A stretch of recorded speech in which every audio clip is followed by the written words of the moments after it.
Vítejte u mého nového videa, kde se aktivně věnuji fotovoltaice a dalším zajímavým technologiím. V tomhle videu budeme mluvit o tom, jestli je pro vás nebo obecně lepší malá, střední nebo velká fotovoltaika. Začneme nejdřív tou malou fotovoltaikou. Malá fotovoltaika se nevyplatí úplně pro všechny, ale mohla by se hodit třeba konkrétně pro vás, a to pouze v případě, pokud byste, dejme tomu, si pořídili do 5 kW solární panely, neměli byste žádné baterky a všechna ta energie by šla do vašeho boileru, z kterého potom můžete používat na vodu, na sprchování, na mytí nádobí a tak dále. Tohle je v zásadě takzvaná malá fotovoltaika. Je to primárně pro domácnosti, které nejsou plně elektrifikované, že vaříte třeba na plynu a obecně používáte třeba i plyn nebo jiný zdroje, třeba i pro vytápění. Co se týče těch malých fotovoltaik, tak je to čistě o tom, aby vám to ohřálo ten boiler. Není to moc, ale když si to spočítáte, kolik ten váš boiler prožere elektřiny za celý rok, tak ono z nějakého ne zase tak dlouhého období ta návratnost může být poměrně zajímavá. Jo? Bavíme se tady v řádech jednotek let. Jo? U těch velkých fotovoltaik bys třeba ve vašem případě, pokud nemáte plně elektrifikovanou domácnost, tak ta návratnost by byla obrovská. To je ten hlavní důvod, nad čím se jako zamyslet, když si vybíráte tu fotovoltaiku. A to je v zásadě tak nějak všechno pro tu malou.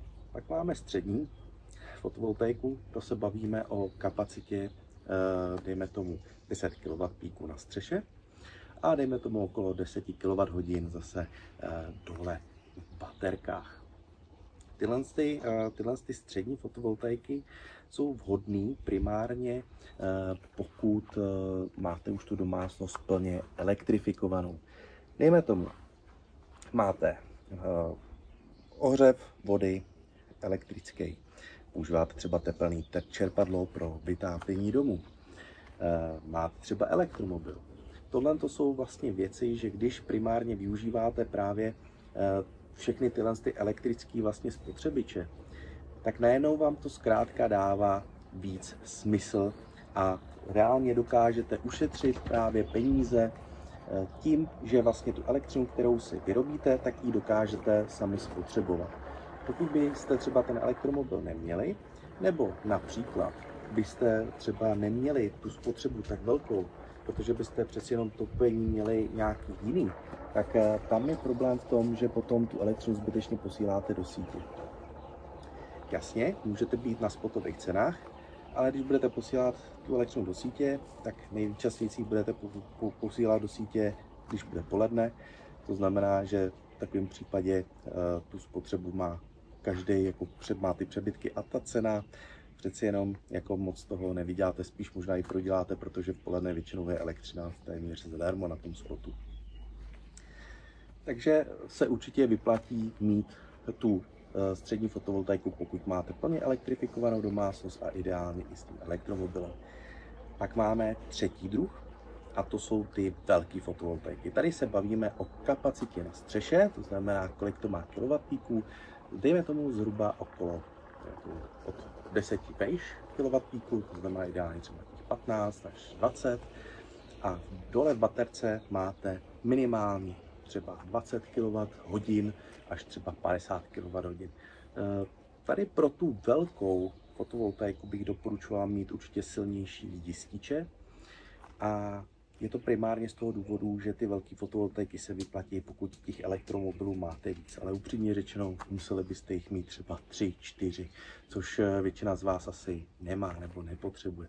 Ale můžete si vlastně dělat takzvaný obchod. To znamená, že vy vlastně nakupujete elektřinu za levno a prodáváte ji za draho.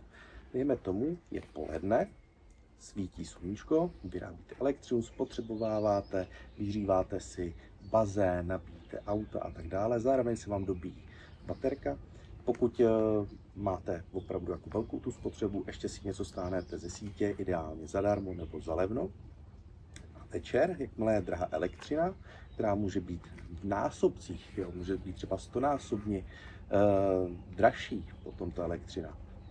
A to si nedělám srandu, protože může být elektřina okolo poledne běžný den třeba okolo 0 korun a najednou prostě se prodává třeba za 5 korun večer za kilowatthodinu, občas i víc, tak tohle jsou ty situace, kdy potom můžete vlastně skoro celou baterku, třeba když máte 50 kWh v baterce, tak můžete třeba 40 kWh poslat do té sítě a dostanete za to královsky zaplaceno. Samozřejmě tu baterku cyklujete, ale upřímně řečeno ty baterky vydrží strašně moc, takže nemusíte mít obavy z toho, že by ta baterka se měla nějakým způsobem hned degradovat nebo se rozbít. Takže z tohle bych určitě neměl žádné obavy.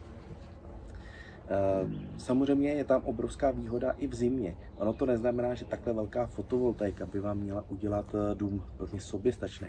To byste potřebovali mít na střeše nejméně 100 kW píků a baterku ideálně 100 kWh, což je prakticky nesmysl. Jo, ta návratnost by tam nebyla nikdy. Ale pokud se bavíme o tady těch jako větších elektrárnách, že má třeba 50 kWh nebo 20 až 50 kWh v baterce a na střeše třeba těch 20 kW píků, tak v zimě dokážete prakticky mít elektřinu zadarmo. No? Ale nebudete soběstační. To si trochu vysvětlím. Dejme tomu, je zima, málo svítí, nebo fakt je zataženo, brutálně sněží, zasněžený panely. Nevadí. Ono, pokud jsou vyloženě zasněžený panely, tak vyrobíte prd, ale zase jde o to. Když si můžete, protože vždycky jsou levnější hodiny a dražší hodiny na spotu, tak vy si můžete za ty levný, za ten levný proud, který zrovna máte, tak vy můžete jednoduše si elektřinu nakoupit. Dejme tomu, že bude třeba v některé hodiny stát třeba, já nevím, plásnu korunu nebo 2 koruny za kilowatthodinu. Stáhnete si tu elektřinu k sobě a vlastně můžete celý den využívat tu levnou elektřinu. A pokud máte přebytky a elektřina najednou vylítne třeba na 15 korun, což v zimě bylo úplně běžný, některé hodiny, tak za těch 15 korun jako tu elektřinu můžete prodat. Můžete se třeba těch 40 kWh zase prodat do sítě za 15 korun, protože jste ji koupili za 2 koruny. A tímhle tím způsobem můžete obchodovat a tím si vlastně snižujete tu návratnost. Ale berte furt v potaz jeden zásadní fakt. Vždycky je výhodnější tu elektřinu si spotřebovat, pokud to nebudete tu elektřinu s ní jako vyloženě jako plýtvat, ale pokud ji máte jako využít. To znamená ideálně na to vyhřívání bazénů, nabíjení auta a tak dále. Jo? Že už fakt jako máte velký dům a tak. A pak vlastně s těma přebytkama můžete dělat ten obchod. Na to je fajn mít právě nějaký chytrý zařízení, který vám dělají ten nákup, prodej a něco nechají na tu vaši spotřebu.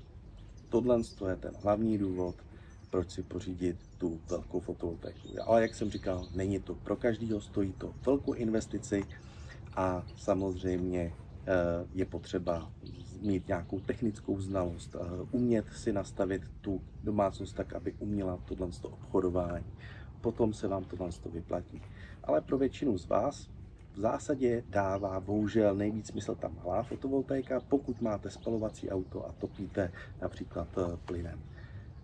Pokud si pořídíte tu střední fotovoltaiku, tam osobně doporučuji mít vždycky ten elektromobil, protože bez toho elektromobilu ta návratnost té střední fotovoltaiky je opravdu velká a možná by se nevyplatila, alespoň ne, protože se bavíme o návratnosti bez toho elektromobilu třeba 10-15 let.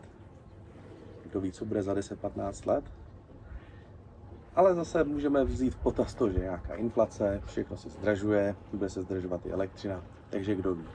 Ale určitě velká fotovoltaika se vyplatí právě pro ty velké domácnosti a když s tím chcete právě takhle obchodovat. Já doufám, že tohle video se vám líbilo. Pokud k tomu máte jakýkoliv dotazy, napište mi je dolů do komentářů. Pokud máte fotovoltaiku, tak mi je napište, jestli máte právě tu malou, střední nebo velkou a jakým způsobem ji využíváte, jestli jste si spočítali třeba návratnost. Určitě mi to dejte dolů do komentářů a budu se těšit zase příště.